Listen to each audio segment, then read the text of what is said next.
Hello, welcome to the Sumo Biology. The question is about inheritance. Question is from previous year NEET question paper, NEET 2019. Question says frequency of recombination between gene pairs on the same chromosome as a measure of distance between genes was explained by Alfred Stoltman. Alfred Sturtevant वो scientist थे जिन्होंने gene mapping करी थी. तो Morgan's student Alfred Sturtevant use the frequency between gene pairs on the same chromosome as a measure of distance between genes and map their position on chromosome. Frequency of crossing over between two link gene is directly proportional to the distance between the two. एक ही chromosome पे स्थित जो jeans हैं उनके बीच में कितना recombination बनेगा, वो जो परसेंटेज आएगी वही उतने मैप यूनिट पे वो जीन्स एक दूसरे से दूर कहलाएंगे. Frequency of crossing over between two link genes. Link genes are those which are situated over the same chromosome. दो genes are said to be the link genes. तो लिंक जीन्स होते हैं सेम क्रोमोसोम पे होते हैं. उनके बीच में जब क्रॉसिंग ओवर हो, मानिए ये दो जीन्स हैं जो सेम क्रोमोसोम पर हैं, तो आप जानते हैं सेम क्रोमोसोम, होमोलोगस क्रोमोसोम, इनके बीच में crossing over is the exchange of genetic material between non sister chromatid. ये एक क्रोमेटिड है, ये एक क्रोमेटिड है, ये दोनों एक दूसरे के नॉन सिस्टर क्रोमेटिड है. तो नॉन सिस्टर क्रोमेटिड के बीच में एक्सचेंज हो जाए जेनेटिक मटेरियल का, वो कहलाता है crossing over. Non sister chromatid of homologous chromosome, उससे रिकॉम्बिनेंट बनते हैं. और रिकॉम्बिनेंट की फ्रीक्वेंसी, जितने भी रिकॉम्बिनेंट बनेंगे 50% से ज़्यादा नहीं बन सकते किसी भी गिवन मियोसिस में. जब मियोसिस हो रहा है गैमीट फॉर्मेशन के समय, तो जो रिकॉम्बिनेंट बन सकते हैं वो अप टू द 50% बन सकते हैं, इससे ज़्यादा नहीं बन सकते. तो जब 50% से कम बनते हैं, that is the indication of that genes are linked. Because if the genes are situated on different chromosome, the recombinant will always be 50%, up to 50%. अगर ये जीन्स अलग अलग क्रोमोसोम पे हैं तो रिकॉम्बिनेशन फ्रीक्वेंसी 50% होगी, मैक्सिमम होती है.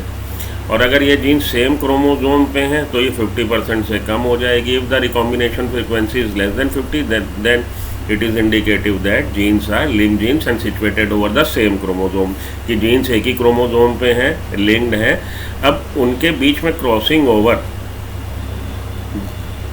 ओवर से डिपेंड करता है कि ये कितने % रिकॉम्बिनेंट बनेंगे. तो अगर जीन्स बिल्कुल एक दूसरे के पास हैं और उनके बीच में क्रॉसिंग ओवर नहीं हो रही तो रिकॉम्बिनेंट 0% बन रहा है. It means genes are 100% link genes, totally link genes हैं, वो कम्प्लीटली लिंक जीन्स है. और अगर genes far apart from each other हैं और उनके बीच में क्रॉसिंग ओवर होने के चांस हैं उनके बीच के पोर्शन से, तो recombinant frequency up to the 50 जा सकती है. मैक्सिमम 50 से ज़्यादा नहीं होगी. तो ये रिकॉम्बिनेशन फ्रीक्वेंसी से हम लोग उनकी जीन मैपिंग कर देते हैं. मानिए ये 3 जीन हैं, A, B और C. ये 3 जीन्स हैं. यहाँ पे बनाता हूँ ताकि आप लोग को ये A, ये B और ये C. तो A और C के बीच की मैप यूनिट दूरी जो होगी वो नियर अबाउट, आप से फॉर एग्जांपल हम लेके चलें 48 या 40. तो 40% रिकॉम्बिनेंट अगर बन रहे हैं तो ये 40 मैप यूनिट दूरी पे हैं. अगर 30% रिकॉम्बिनेंट बन रहे हैं तो 30 मैप यूनिट पे हैं. अगर 20% बन रहे हैं तो 20 मैप यूनिट पे हैं. और A और B ये जो लोकेटेड है, ये मान लीजिए 5 मैप यूनिट पे या 6 या 7 या 8 से फॉर एग्जांपल एक हम एज्यूम कर रहे हैं, हाइपोथेटिकल फिगर है. जितने % रिकॉम्बिनेंट बनेंगे उतने मैप यूनिट पे वो एक दूसरे से दूर है. ये तरीका है, ये तरीका बताया था मॉर्गन के स्टूडेंट ने, एल्फर्ड स्टूडमेंट ने. Use the frequency between the genes pair on the same chromosome as a measure of distance between two jeans.